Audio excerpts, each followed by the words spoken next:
Tu scrolles sur Insta 30 secondes et tu regardes bien.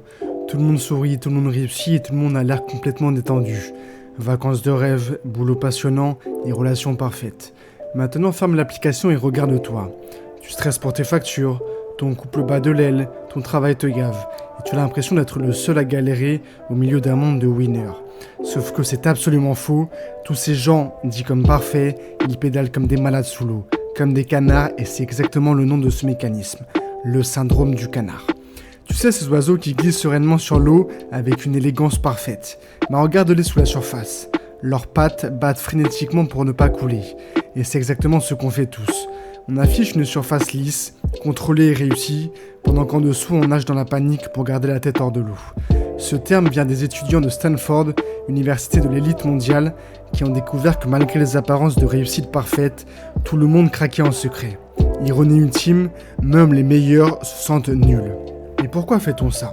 Pourquoi est-ce qu'on se met cette pression de dingue à paraître parfait ? La première raison, c'est qu'on compare notre réalité intérieure aux apparences des autres. Tu connais tes galères, tes doutes, tes échecs, mais est-ce que tu connais celles des autres ?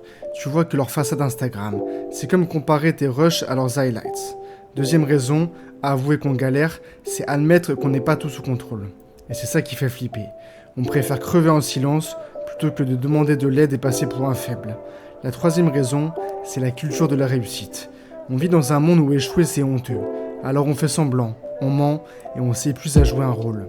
Et le truc vraiment pervers dans tout ça, c'est que plus on cache qu'on galère, plus on se sent seul, parce qu'on pense être le seul à ne pas y arriver justement. Les exemples, il y en a absolument partout.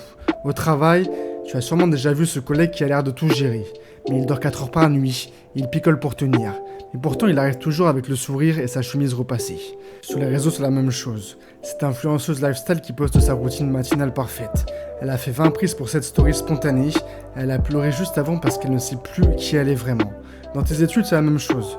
Ses potes qui disent « Oh, j'ai pas révisé avant l'examen », ils ont bossé 12 heures par jour pendant un mois. Mais avouer qu'ils galèrent, c'est admettre qu'ils ne sont pas des génies naturels. En amour, la même chose.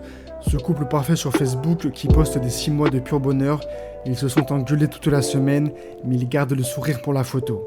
Et toi, combien de fois t'as dit ça va, alors qu'au fond de toi ça n'allait pas du tout ? Combien de fois t'as posté le bon côté de ta vie en cachant le bordel ? Parce que ce syndrome, il te nique la santé mentale littéralement. Tu passes ton énergie à maintenir une façade au lieu de résoudre tes vrais problèmes. Tu t'épuises à jouer un personnage et au final, tu perds contact avec qui tu es vraiment. Et pire encore, tu coupes les ponts avec les gens qui pourraient t'aider parce que recevoir de l'aide, il faut admettre d'en avoir besoin. Et ça, ton ego n'arrive pas à le digérer. Résultat, tu restes bloqué dans tes galères.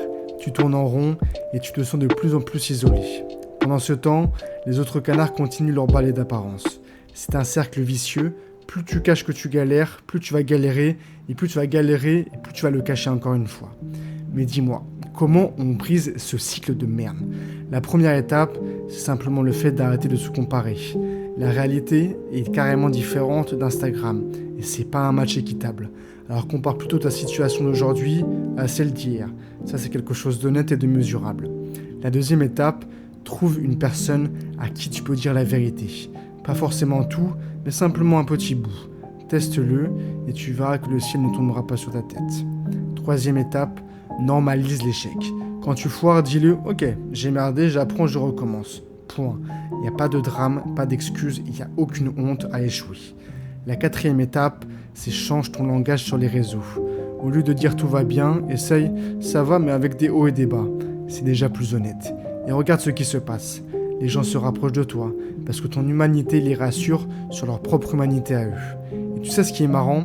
Ceux qui assument leurs galères deviennent souvent plus respectés que ceux qui font semblant. Regarde les entrepreneurs qui parlent ouvertement de leurs échecs. Ils inspirent beaucoup plus que ceux qui prétendent n'avoir jamais douté. Ou les célébrités qui admettent leur dépression, leurs addictions, leurs erreurs, on les trouve beaucoup plus attachants et plus vrais. Parce qu'au fond, l'authenticité c'est rare. La rareté, ça a de la valeur. Alors que la perfection factice, elle nous saoule, on la voit venir de loin et on s'en méfie carrément. Le syndrome du canard, c'est pas une fatalité, c'est un choix qu'on fait chaque jour.